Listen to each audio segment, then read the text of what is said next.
नमस्कार। मन की आवाज चैनल में आपका स्वागत है। हमारी आज की कहानी है जिंदगी का सार। देखा देखा सविता, इस महेश की बेवकूफी।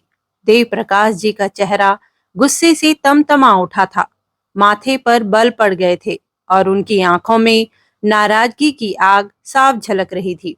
इसकी इतनी हिम्मत, बिना पूछे बिना बताए चुपचाप शादी कर ली और अब चला आया है बहू को साथ लेकर। वो झल्लाते हुए पास ही रखी कुर्सी को खींचकर जोर से उस पर बैठ गए, जैसे उनके सीने में उबाल मारते लावे को एक ठंडक चाहिए थी। सविता देवी चुपचाप खड़ी थी। उनका चेहरा स्तब्ध था। एक माँ का मन जो बेटे की वापसी से भीतर ही भीतर प्रसन्न था, मगर पति के क्रोध के आगे कुछ कह पाने की हिम्मत नहीं जुटा पा रही थी। दरवाजे की चौखट पर खड़ा था महेश, सिर झुका हुआ, आंखें क्षमा मांगती हुई। उसके बगल में खड़ी थी स्नेहा, सहमी हुई, चेहरे पर असमंजस और डर की लकीरें साफ थी। दोनों एक दूसरे की ओर देखकर जैसे मौन में सवाल पूछ रहे थे। अब क्या होगा? क्या घर के लोग हमें घर की दहलीज लांघने देंगे? महेश ने स्नेहा की ओर देखा और हल्के से सिर हिलाकर उसकी हथेली को थाम लिया, जैसे आंखों ही आंखों में कह रहा हो, डरो मत, मैं हूं ना, सब संभाल लूंगा। स्नेहा ने भी कांपते होठों से हल्की सी मुस्कान दी, जैसे कह रही हो, मैंने तुम्हारा साथ चुना है, अब चाहे कुछ भी हो। तभी अंदर से बड़ी बहू पूजा आती है। उसके हाथों में आरती की थाल होती है। देव प्रकाश जी झल्ला पड़े बहू पूजा पर। बहू, किससे पूछकर तुम आरती उतारने जा रही हो इन दोनों की?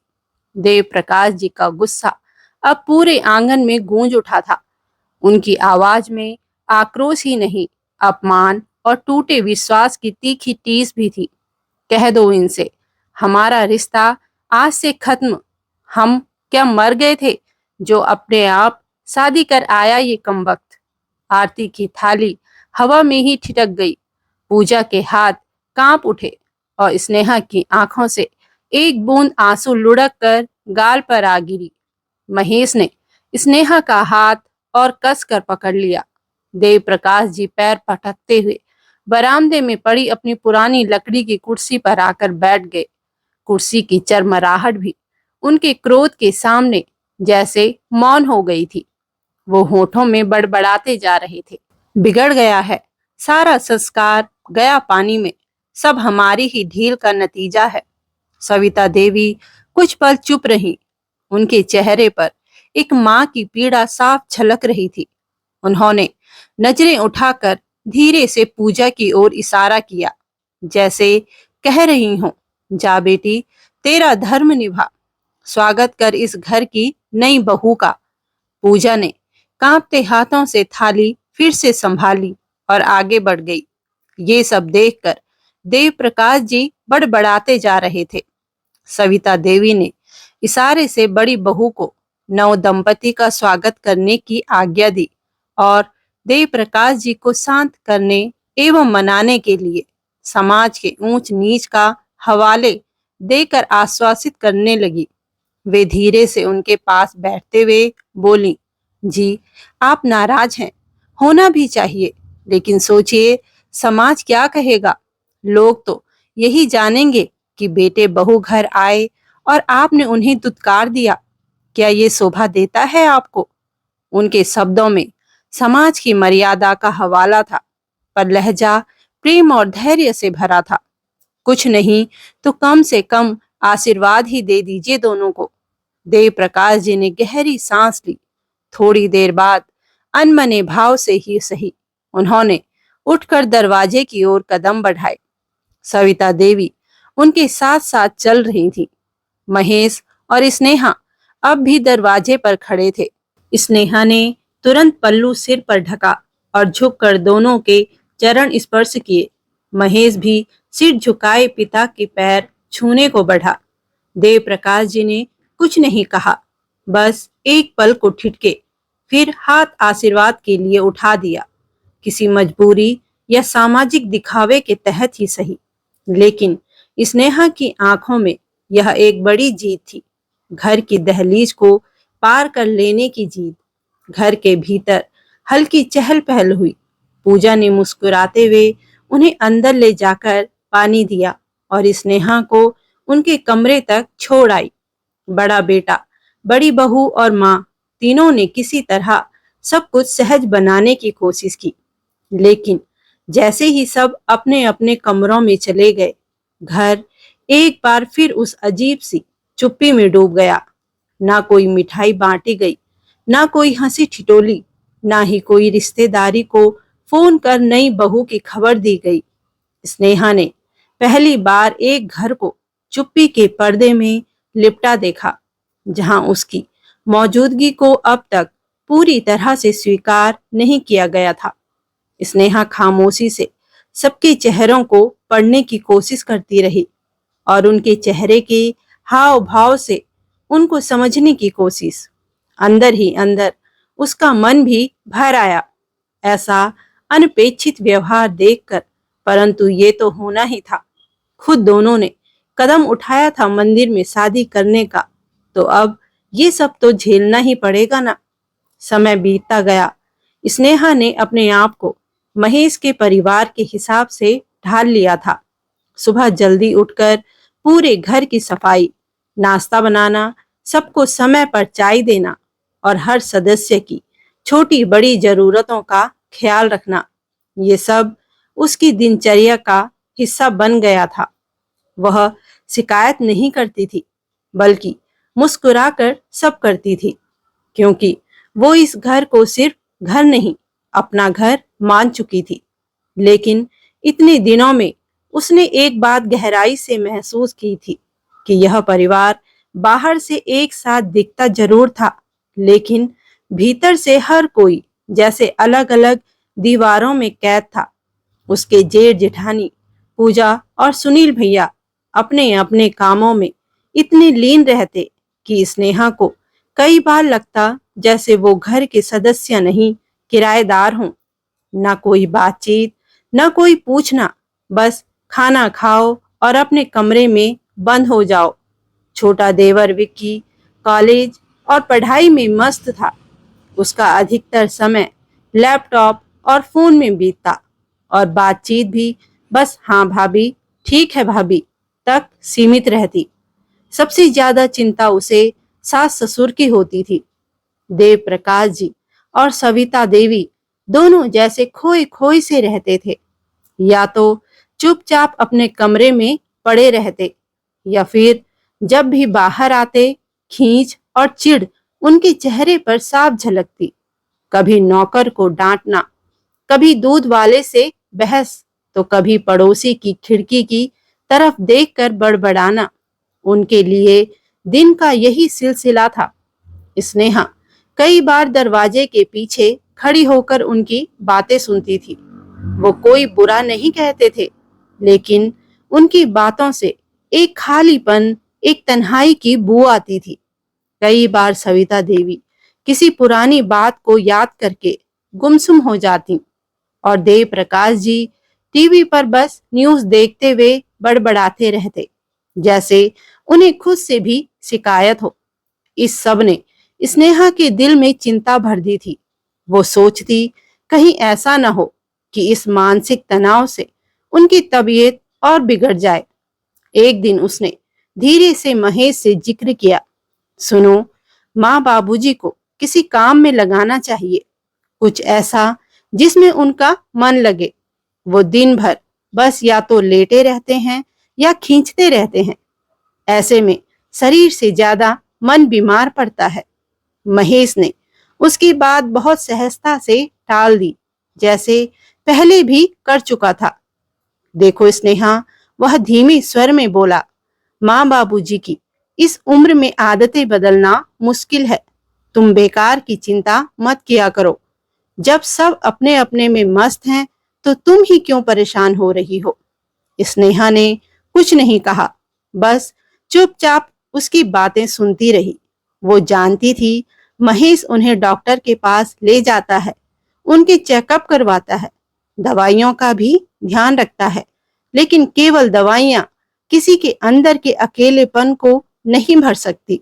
उस दिन के बाद स्नेहा की चिंता और बढ़ गई। वो हर दिन कुछ नया सोचती कि कैसे सास ससुर को व्यस्त रखा जाए, कैसे उन्हें घर का हिस्सा महसूस करवाया जाए, कैसे उनकी खोई हुई मुस्कान लौटाई जाए। लेकिन हर बार उसके सामने वही दीवार खड़ी हो जाती। उम्र के साथ आदतें नहीं बदलती। फिर एक दिन, एक ऐसा दिन जो स्नेहा की सोच और जीवन की दिशा दोनों को बदल देने वाला था।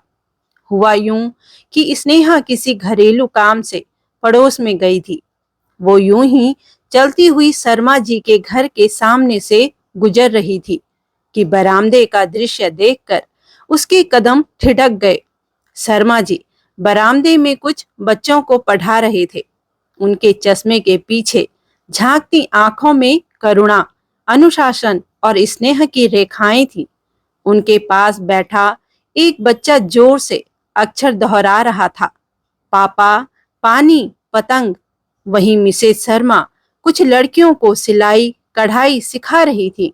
उनकी उम्र ढल चुकी थी, पर चेहरे पर जो चमक थी वो युवाओं से भी कहीं अधिक जीवंत थी। उनकी मुस्कान में अपनापन था और उनके हाथों में सधेपन। स्नेहा मंत्रमुग्ध सी सब देख रही थी, जैसे किसी पुराने उपन्यास का पन्ना अचानक सामने आ गया हो। यह दृश्य उसके लिए अनोखा था, शांति, उद्देश्य और सच्ची सेवा का संगम। तभी मिसेस शर्मा की नजर उस पर पड़ी। उन्होंने मुस्कुराकर पुकारा, आओ आओ बेटी, कैसी हो? स्नेहा थोड़ा संकोच करते हुए आगे बढ़ी और सिर झुकाकर बोली, मैं ठीक हूं आंटी, आप कैसे हैं? मुस्कुराकर मिसेस शर्मा ने कहा, हम भी अच्छे हैं बेटी, आओ बैठो कुछ देर। पर स्नेहा खुद को रोक नहीं पाई और जो सवाल उसके मन में उमड़ रहा था वो जुबान पर आ ही गया। आंटी, आप और अंकल इन बच्चों को पढ़ा और सिखा रहे हैं, जबकि आपका तो परिवार आपके ही साथ है। फिर भी आप इतना समय दूसरों के लिए कैसे निकाल लेते हैं? क्या आप थकते नहीं? मिसेस शर्मा ने एक गहरी शांत मुस्कान के साथ स्नेहा की ओर देखा। उनकी आंखों में उम्र की गहराई थी, लेकिन आत्मा में एक अद्भुत ऊर्जा थी। तो क्या हुआ बेटी? उन्होंने स्नेहा का हाथ अपने हाथों में लेते हुए कहा, हमारा परिवार हमारे साथ है, तो क्या हम दूसरों का सहारा नहीं बन सकते? स्नेहा, जब हमारे पास सब कुछ है, समय, अनुभव, स्नेहा, तो क्या ये हमें सिर्फ अपने तक सीमित रखना चाहिए? वो पल भर रुकी और फिर बेहद आत्मिक स्वर में बोली, हम संपूर्ण हैं, तो भी किसी अपूर्ण को संपूर्णता दे सकते हैं। किसी को सहारा देना, किसी को कुछ सिखा देना, ये दान नहीं, आत्मिक कर्तव्य है। और बेटी, जिस आत्मिक संतोष की अनुभूति इससे होती है, उसका तुम अंदाजा भी नहीं लगा सकती। स्नेहा एकटक उन्हें देख रही थी। उसकी आंखों में भावनाओं का तूफान उमड़ रहा था। मिसेस शर्मा आगे कहती गई, जहां तक तुम्हारा सवाल है, तो हमारे बेटे बहू दोनों नौकरी करते हैं। पोता पोती स्कूल में 10वीं और 12वीं में हैं। सब अपने अपने जीवन में व्यस्त हैं। हमारा भी मन होता है कि उनसे बातें करें, साथ बैठें, पर समय किसके पास है अब? तो हमने सोचा, क्यों ना उस समय को किसी जरूरतमंद को दें। घर के छोटे मोटे काम निपटाकर जब इन बच्चों के बीच बैठते हैं, तो ऐसा लगता है जैसे जीवन फिर से अर्थ पा गया हो। ये बच्चे हमसे स्नेह पाते हैं और हम इनसे ऊर्जा। समय ऐसे पंख लगाकर उड़ता है कि पता ही नहीं चलता। स्नेहा अब भी चुप थी, पर उसकी आंखें नम थी। वो कुछ कह नहीं पाई, लेकिन उस दिन उसने महसूस किया कि उम्र कभी सेवा के आड़े नहीं आती, बल्कि जब मन का दरवाजा खुला हो तो जीवन के हर खालीपन को प्यार और उद्देश्य से भरा जा सकता है। स्नेहा ने धीमे से पूछा, आंटी, आपके बेटे बहू ने कभी ऐतराज नहीं किया इस पर? आखिर घर के बड़ों को इतने बच्चों के बीच में लगे रहना कई लोगों को अखरता है। मिसेस शर्मा मुस्कुरा पड़ी। उनकी मुस्कान में विश्वास और अपनापन दोनों था। नहीं बेटी, उल्टा ये सब करने का सुझाव मुझे मेरी ही बहू ने दिया था। उन्होंने प्यार से स्नेहा का हाथ थाम लिया। बेटे बहू दोनों नौकरी करते हैं, समय कम होता है, पर फिर भी जब हम सब साथ बैठते हैं तो सब एक दूसरे से अपनी दिनचर्या, अनुभव और छोटी छोटी बातें साझा करते हैं। कोई शिकायत नहीं, कोई ताना नहीं, बस एक समझ और अपनापन। और बेटी, घर में बैठकर बच्चों की जिंदगी में दखल देने, उन्हें ताने मारने से कोई फायदा नहीं होता। सिर्फ रिश्ते बिगड़ते हैं और दिलों में दूरियां बढ़ती हैं। उससे बेहतर है कि हम खुद को किसी अच्छे काम में लगा लें। मन भी प्रसन्न रहता है और घर का माहौल भी हल्का रहता है। स्नेहा के चेहरे पर जैसे रोशनी फैल गई हो। उसने भीतर ही भीतर कुछ ठान लिया था।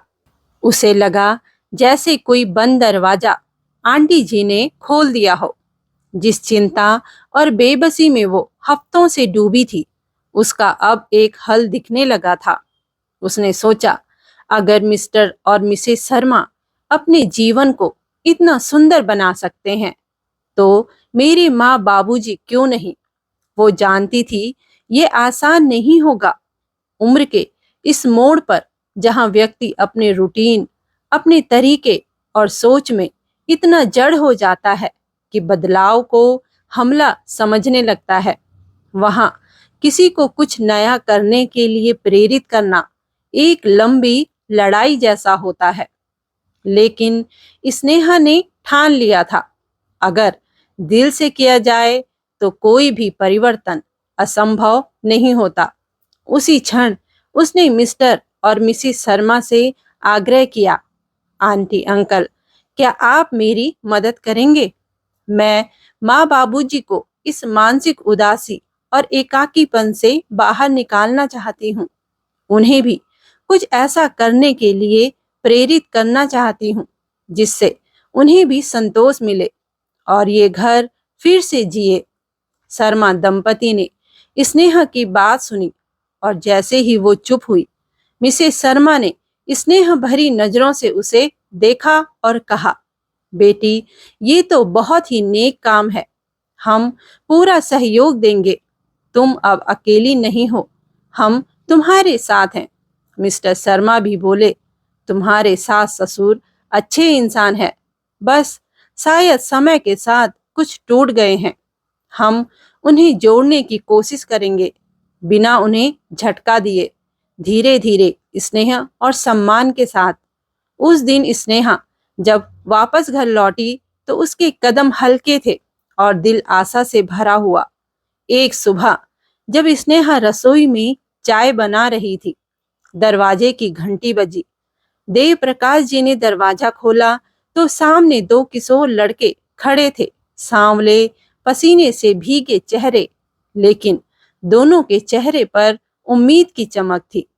अंकल जी, उनमें से एक बोला, हम पास में ही शर्मा अंकल के पास पढ़ने आते हैं। आज वो कहीं बाहर गए हैं और कल हमारा गणित का पेपर है। कहा गया है कि आप इस विषय के जानकार हैं। प्लीज अंकल, हमारी मदद कर दीजिए ना। देव प्रकाश जी पहले तो चौंके, कंधे पर शॉल ठीक करते हुए बोले, बेटा, अब बहुत समय हो गया है। पढ़ाई लिखाई छोड़े अरसा बीत गया है, हाथ सद नहीं पाएंगे अब। पर बच्चों ने आग्रह नहीं छोड़ा।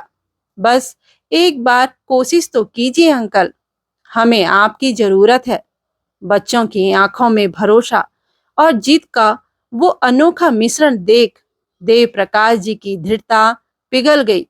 वो उन्हें बैठक में ले आए, पुराने चश्मे को नाक पर जमाया और बरसों बाद पुरानी कापियों और किताबों का संदर्भ लेने लगे। धीरे धीरे जब वो बच्चों को समझा रहे थे तो उनके चेहरे पर एक अलग ही चमक थी, जैसे उन्हें फिर से अपने अस्तित्व का एक उद्देश्य मिला हो। माँ यानी सविता देवी और स्नेहा दरवाजे के पास खड़ी चुपचाप देख रही थी। माँ के चेहरे पर संतोष था और स्नेहा की आंखों में उम्मीद। कुछ दिन बाद मोहल्ले की दो लड़कियां बहाने से आई। आंटी, मम्मी ने कहा है कि आपकी कढ़ाई बहुत सुंदर होती है, हमें भी कुछ नमूने दिखा दीजिए ना। सविता देवी पहले झिझकी, फिर मुस्कुराई। धीरे धीरे उनकी उंगलियां फिर से सुई धागे पर चलने लगी, जैसे जीवन की सूनी परछाइयों में रंग भरने लगी हों। फिर क्या था, माँ और बाबूजी अब शर्मा दंपति के साथ नियमित रूप से बच्चों को पढ़ाने और लड़कियों को हुनर सिखाने लगे। बच्चों की संख्या बढ़ती गई और साथ ही बढ़ा माँ बाबूजी का आत्मविश्वास, जीवन में रस और मन में संतुष्टि। और फिर वो दिन आया। शहर की एक प्रतिष्ठित संस्था द्वारा वरिष्ठ प्रेरणा सम्मान समारोह शर्मा दंपति और देव प्रकाश जी और सविता देवी को मंच पर सम्मानित करने के लिए आमंत्रित किया गया। स्टेज पर उनका नाम पुकारा गया तो चारों तरफ तालियों की गूंज उठी। गुलदस्ते, हार, सम्मान पत्र सब उनके हाथों में थे, पर सबसे बड़ा सम्मान उनके भीतर उपजा था, स्वीकार और गरिमा का सम्मान।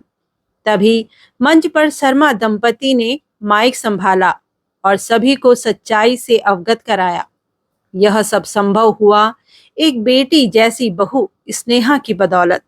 अगर उसने हमसे संपर्क ना किया होता, ये बीजारोपण ही ना हुआ होता। देव प्रकाश जी स्तब्ध रह गए। स्नेहा की ओर देखा तो वो दूर मंच के किनारे खड़ी नम आंखों से सब देख रही थी। मंच पर माइक हाथ में लेकर देव प्रकाश जी बोले, मेरे हम उम्र भाइयों, बहनों और आदरणीय अतिथिगण, आज मैं जो कहने जा रहा हूँ वो बात जिन्हें अच्छी लगे वो अपने जीवन में उतारे और जिन्हें न रुचे वो क्षमा करें। हम अक्सर अपने बच्चों से यह अपेक्षा करते हैं कि वे हमारे बुढ़ापे का सहारा बनेंगे। हम अपनी सारी जमा पूंजी उन पर लुटा देते हैं और बदले में उनसे बंधी उम्मीदों का गठरी अपने भीतर छुपा कर रखते हैं। और जब वो उम्मीदें टूटती हैं तो उन्हें कोसने लगते हैं। लेकिन सोचिए, क्या हम खुद कुछ कर नहीं सकते? अगर हमारे पास कोई आर्थिक पूंजी नहीं तो क्या हुआ, ईश्वर ने हमें हाथ, दिमाग और अनुभव तो दिया है। अपने आत्मसम्मान को जीवित रखिए, खुद को बोझ मत बनाइए और सबसे जरूरी अपनी संकीर्ण सोच को त्यागिए। मैं खुद इस सच्चाई से गुजरा हूं। एक समय था जब मैंने अपनी बहू को जातीय भेदभाव के चश्मे से देखा था, अपनाने में हिचकिचाया था, लेकिन आज वही बहू हमारे जीवन की सबसे बड़ी प्रेरणा बन गई है। उसने हमें जीने की नई राह दिखाई, हमें बेटी जैसा प्यार दिया। मेरी आप सबसे एक ही गुजारिश है, बेटों से दोस्ती और बहू से बेटी जैसा रिश्ता बनाइए, फिर देखिए जिंदगी कैसे संवरती है। और अंत में मेरे हौसलों को अब तुम चुनौती मत देना कि यारों, मुझ में अभी हिम्मत बाकी है। वहां बैठे हर व्यक्ति की आंखें नम थी, तालियों की आवाज गूंज रही थी, लेकिन उससे कहीं ज्यादा गूंज रहे थे देव प्रकाश जी के शब्द, जो किसी उपदेश से नहीं, अनुभव और आत्मबोध से निकले थे। उस दिन बहुतों ने संकल्प लिया कि अब वे जिएंगे आत्मसम्मान के साथ और अपने बच्चों को मुक्त करेंगे, प्यार और विश्वास की डोर से बांधकर, ना कि तानों और अपेक्षाओं की जंजीरों से। सविता जी और देव प्रकाश जी ने आगे बढ़कर स्नेहा के सिर पर हाथ फेरा। बेटी, तूने तो वो कर दिखाया जो हम कभी सोच भी नहीं सकते थे। तू सच में हमारी बहू नहीं, हमारी बेटी है, हमारी जीवन दाता है। देव प्रकाश जी की आंखें थोड़ी नम थी। उन्होंने थरथराते हाथों से स्नेहा के दोनों हाथ थाम लिए। बेटी, मैं तुझसे माफी चाहता हूँ। पहले तुझे अपनाने में जो देर की, जो तुझसे दूरी रखी, वो मेरी सबसे बड़ी भूल थी। लेकिन आज मैं गर्व से कह सकता हूँ कि तू हमारी सबसे बड़ी पूंजी है, हमारी इज्जत है। स्नेहा की आंखों से अब तक थमे आंसू बह निकले। वो झुककर माँ बाबूजी के चरणों को छूने लगी, पर उन्होंने उसे थाम कर गले लगा लिया। उस आलिंगन में सारे गिले मिट गए और एक नई शुरुआत की नींव पड़ गई। देव प्रकाश जी ने फिर स्नेहा के सिर पर हाथ रखते हुए कहा, बेटी, ढेरों आशीर्वाद, ईश्वर तुझे लंबी उम्र दे, सदा मुस्कुराती रह। जैसे तूने हमें फिर से जीने सिखाया, वैसे ही तू इस घर को हमेशा खुशियों से भरती रहना। सविता जी बोली, तू इस घर की असली लक्ष्मी है स्नेहा। अब चाहे जो भी हो, जब तक तू है हमें किसी बात की चिंता नहीं। स्नेहा कुछ कह नहीं पाई, बस आंखें मूंदे वो उस क्षण को जीती रही जिसमें मेहनत, त्याग और प्रेम एक ही पल में मान्यता पा चुका था। उस दिन स्नेहा ने महसूस किया कि जब प्रेम, धैर्य और समझदारी से रिश्तों को सींचा जाए तो वो फल जरूर देते हैं, और वो भी आशीर्वाद के रूप में। धन्यवाद दोस्तों। कहानी पसंद आई हो तो कमेंट, लाइक, चैनल को सब्सक्राइब जरूर करिएगा। धन्यवाद दोस्तों।